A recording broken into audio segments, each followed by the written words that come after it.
So the radical addition of hydrogen bromide to an alkene. This is also often known as the anti-Markovnikov addition of HBr to an alkene.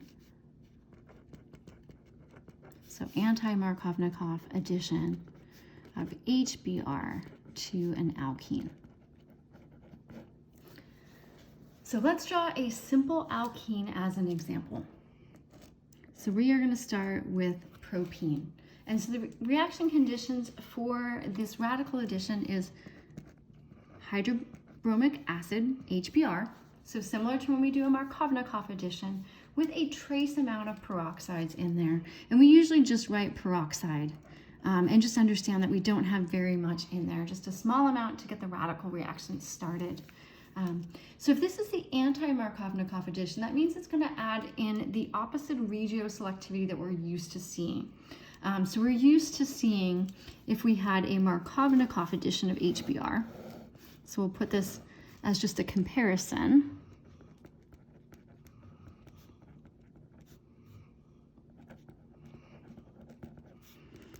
So if we had the same small alkene and we did the Markovnikov addition, so we would have the HBr but none of that trace peroxide in there, what we would find is that the hydrogen would add to the less substituted carbon and the bromine would add to the more substituted carbon.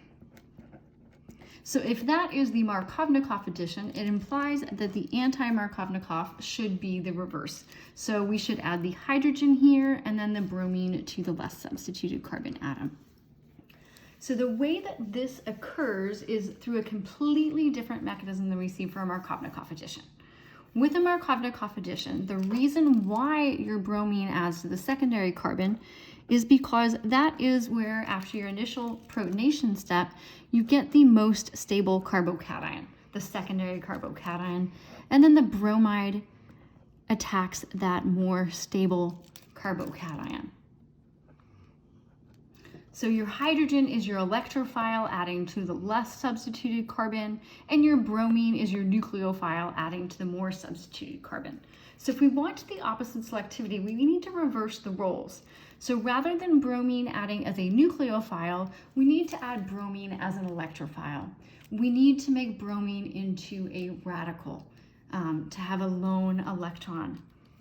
So the first thing that's going to occur here is that we need to initiate that first radical formation. So that is what the role of the peroxide is.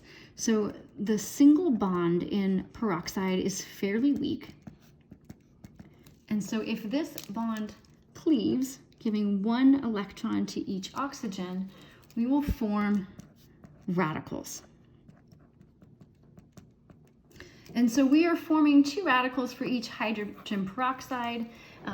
We're not going to be too concerned about the stoichiometry here, though, because this is still a trace amount. So you can really think of this as a catalyst. So there's, well, not really a catalyst because it does get used in the reaction, but something that we don't have a lot of. So this is our first initiation step.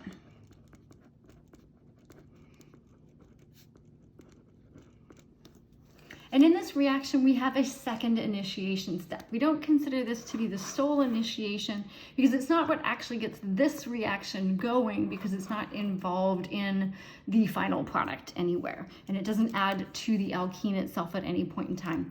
What it does is it reacts with the HBr to give us that bromine radical we were just mentioning that we need as an intermediate. So if we have one of those radicals that we just generated, and this reacts with the HBr. So whenever you have a reaction of a radical to form a new radical, which is what we're about to do, you're going to form the more stable radical that you can. So your radicals are more stable for carbon if they're on a more substituted carbon, just like your carbocation. And if you're deciding between two atoms, it's going to be more stable on that larger atom. So we're going to form a bromine radical here rather than a hydrogen radical. So what we end up doing is we are going to form a bond between this oxygen and this hydrogen. In other words, we're forming water as a byproduct. So this is one electron and one electron coming together to form a covalent bond. And then the other electron from this bond is going to the bromine atom. So this is where we are forming water and we are forming a bromine radical. And so this is the key difference that we need here. So this bromine is a nucleophile. And this bromine radical is an electrophile. So by reversing the role that the bromine plays in this reaction, we're able to reverse the selectivity. And this step here, although we have a radical and we're forming another radical, it's the first radical that's along the pathway to getting us to the product. So we consider this also to be an initiation step.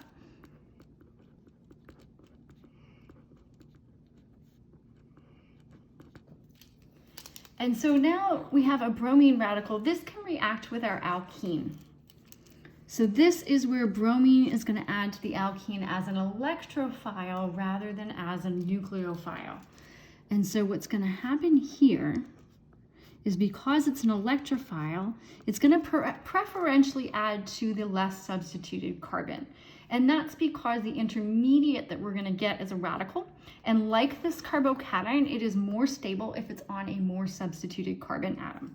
So when this bromine reacts, so we're going to take one electron from the pi bond, that one lone electron from the bromine, and we're going to form a new bond to the end carbon atom. And we're going to take the other electron from that pi bond and we're going to put it on the more substituted carbon atom. So what we've done is we got our 3 carbon atoms. We formed a new bond to bromine. And then we have formed the more stable radical that we can form. So like the carbocation, it's more stable on that secondary carbon. And so this would be, because we have a radical, we're forming another radical, and these are all involved in the product, we're going to consider this a propagation step, something that continues this radical reaction.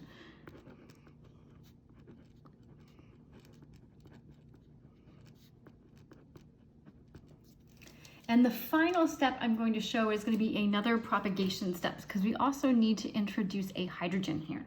And so that can happen in a propagation step if this reacts with some HBr. So again, do not be thrown off by the stoichiometry. We have a small amount of peroxide, and we only ever have a small concentration of radical at any given time. So this is a chain reaction. You're converting a little bit and it reacts, and then you propagate the chain reaction. It kind of goes back through the cycle. So we're going to take this secondary radical that we just formed. And if this reacts with HBr in a similar fashion to how our first radical reacted with the HBr, then we will see how we can form the product and keep this chain reaction going by forming more bromine radical. So if this radical abstracts a hydrogen, so remember when your radical reacts, it's always going to form the more stable radical. So the choice between the small hydrogen and the larger bromine, you're going to form the bromine radical. So that means that we're going to be forming a bond to the hydrogen. So we're taking that electron and one electron from this bond, so forming a covalent bond between the hydrogen and the carbon, and giving one electron to the bromine. So what we have done overall then is formed our anti-Markovnikov product. So we had one hydrogen here to start with. So if we wanted to, we could have highlighted that. And then we added another, so we still have that pink hydrogen, but we added another hydrogen in this last step. Right? And the bromine radical, of course, was added in the step above this. So this is another propagation step because we're forming the product and we're also forming some bromine radical. And so this just can continue the cycle so we can form more of the product. So this is also a propagation step. And so for our radical reactions, because they're chain reactions, we can imagine a whole lot of things. We don't have to draw every possibility. We just need to get from our starting materials to our desired product. So I'm going to stop the mechanism here.